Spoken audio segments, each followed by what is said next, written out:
ആരോഗ്യമേഖല, അതായത് ഏത് ആരോഗ്യമേഖല? ലോകോത്തരം എന്ന് നമ്മൾ അഭിമാനത്തോടു കൂടി ആവർത്തിച്ച് പറയുന്ന ആരോഗ്യമേഖലയുടെ വീഴ്ച എന്ന നിലയ്ക്ക് തന്നെയാണ് ഞാൻ ഇതിനെ കാണുന്നത്. ഇത് നോക്കൂ, ഞാൻ ഇന്നലെ വൈകുന്നേരം 9 മണിക്ക് റിപ്പോർട്ടറിൽ വാർത്ത വായിക്കുന്നതിനിടയിലാണ് ഈ സംഭവം ഉണ്ടാകുന്നത്. അപ്പോൾ എൻ്റെ മുന്നിലിരുന്ന്, കേരളത്തിൻ്റെ മുന്നിലിരുന്ന് ഉഷ ജോസഫ് എന്ന് പറയുന്ന 45 വയസ്സുള്ള സ്ത്രീ കരയുകയാണ്. അവരനുഭവിച്ച നീണ്ട വേദനയുടെ അനുഭവം പങ്കുവെക്കുകയാണ്. നോക്കൂ, ഒരു വ്യക്തി എന്ന നിലയ്ക്ക്, ഒരു സ്ത്രീ എന്ന നിലയ്ക്ക് ഞാൻ കണ്ട കണ്ണുനീരാണ്, ഞാൻ കേട്ട കരച്ചിലാണ്. എനിക്ക് അവരുടെ ഭാഗത്തെ നിൽക്കാൻ കഴിയുകയുള്ളൂ. കോഴിക്കോട്ട് സ്വദേശിയായ ഹർഷിന എന്നോടൊപ്പം ചർച്ചകളിൽ ഇരുന്നിട്ടുണ്ട് നിരവധി തവണ. അവരെന്നോട് പറഞ്ഞ ഒരു വാചകം ഞാൻ ഒരിക്കലും മറക്കില്ല.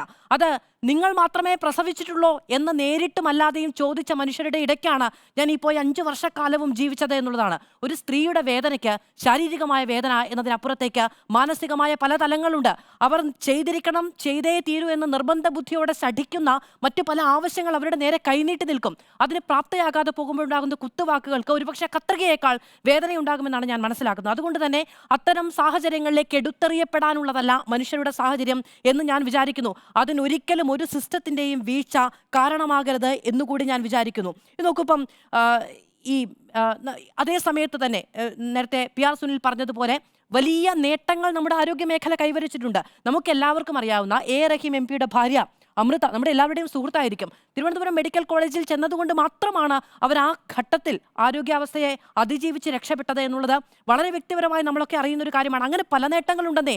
നമ്മുടെ ജനറൽ താലൂക്ക് ആശുപത്രികളിലൊക്കെ നമുക്ക് അവയവ മാറ്റ ശസ്ത്രക്രിയയൊക്കെ പൂർണ്ണമായും വിജയിപ്പിക്കാൻ കഴിയുന്ന സാഹചര്യമൊക്കെ ഉണ്ട്, ശരി. പക്ഷേ അവർ വീഴ്ച വന്നിട്ടുണ്ടെങ്കിൽ നമ്മൾ ചോദിക്കണ്ടേ? നമുക്ക് ചോദിക്കാനുള്ളത് ഈ സിസ്റ്റത്തോടെയല്ലേ?